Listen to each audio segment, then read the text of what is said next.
गुरु प्यारी साध संगत जी, नमस्कार जी। आप सब कैसे हो? आशा करती हूँ बाबा जी के श्री चरणों में अरदास करती हूँ कि मालिक की कृपा से, निरंकार के दया मेहर से आप सब बहुत खुश होंगे, मौज बहार में होंगे और अवश्य ही भजन सिमरन में होंगे। साध संगत जी, मैं हाजिर हूँ आज आप सभी से एक बहुत ही खूबसूरत साखी साझा करने के लिए। उम्मीद करती हूँ ये साखी आप सभी को बहुत पसंद आएगी। तो साथ संगत जी, चलिए आइए समय न गवाते हुए शुरू करते हैं जी। साथ संगत जी, सभी संत महात्माओं को इस दुनिया में कुछ कर्म भोगने पड़ते हैं, क्योंकि बिना कर्मों के मनुष्य जामा नहीं मिलता। लेकिन संतों के ज्यादातर कर्म उनके शिष्यों के कर्मों का हिस्सा होते हैं, जो वे अपने ऊपर ले लेते हैं। वे कई तरह से शारीरिक, मानसिक और रूहानी तौर पर अपने शिष्यों की मदद करते हैं। कई बार हमें लगता है कि संत कष्ट भोग रहे हैं। वे कष्ट नहीं भोग रहे होते, वे हमारी मदद कर रहे होते हैं। वे हमारा दुख साझा कर रहे होते हैं। कुछ कर्म उनके अपने भी हो सकते हैं, लेकिन उन कर्मों का उन पर असर नहीं होता। वे एक पल में उनका भुगतान कर सकते हैं। कर्म उनको खींच नहीं सकते। इस दुनिया में रहने के लिए हर एक के लिए कर्मों का होना जरूरी है। उसी तरह उनके लिए भी कर्मों का होना जरूरी है, क्योंकि कर्म उनके वश में होते हैं। वे कर्मों को काबू में रखते हैं। वे कर्मों के गुलाम नहीं होते। जब कोई संत महात्मा दुनिया में आता है, तो जरूरी है कि उसके माता पिता होंगे। उसे जिंदगी जीनी है, कामकाज करना है। कर्मों के बिना कुछ भी नहीं हो सकता। लेकिन वे कर्मों के गुलाम नहीं होते।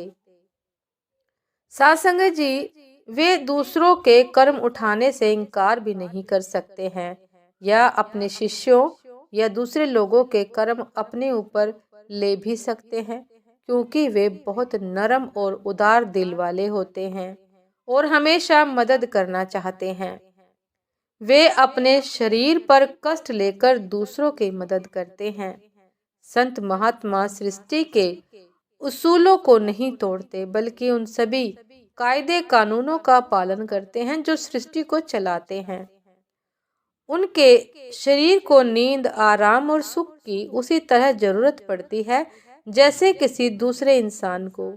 उन्हें भूख प्यास लगती है, उनके शरीर को बीमारियां लगती है, लेकिन जब बीमारी आती है तो उनका शरीर कष्ट नहीं भोगता, क्योंकि वे मालिक के भाने में रहते हैं और हमेशा उनसे जुड़े रहते हैं।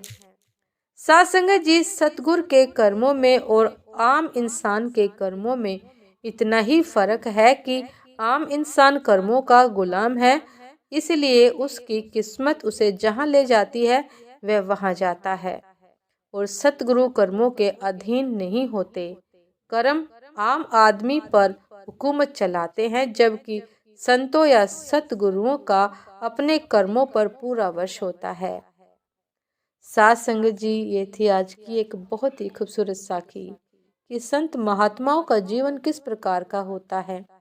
क्योंकि साथ संगत जी, अक्सर हम सब के हृदय में इसी प्रकार के कभी न कभी सवाल अवश्य उठते हैं कि सतगुरु निरंकार दातार तो परम पिता है, परमेश्वर है, फिर उनको दुख तकलीफ क्यों? तो साथ संगत जी, उम्मीद करती हूँ कि साखी के माध्यम से, इस चर्चा के माध्यम से आप सभी का ये संशय भी दूर हुआ होगा। साथ संगत जी, कमेंट करके अवश्य बताइएगा कि साखी आपको कैसी लगी। उम्मीद करती हूँ ये साखी आप सभी को बहुत पसंद आई होगी। यदि पसंद आए साथ संगत जी, तो लाइक, कमेंट, शेयर करना ना भूलिएगा। चैनल पर जो भी नए हैं, कृपा करके सब्सक्राइब कर लीजिएगा, ताकि चैनल पर मिलने वाली सभी शब्द साखियों की अपडेट आप सभी को समय पर मिलती रहे। साथ संगत जी, आप हमें इंस्टाग्राम पर भी फॉलो कर सकते हैं। इंस्टाग्राम का लिंक डिस्क्रिप्शन बॉक्स में दिया गया है।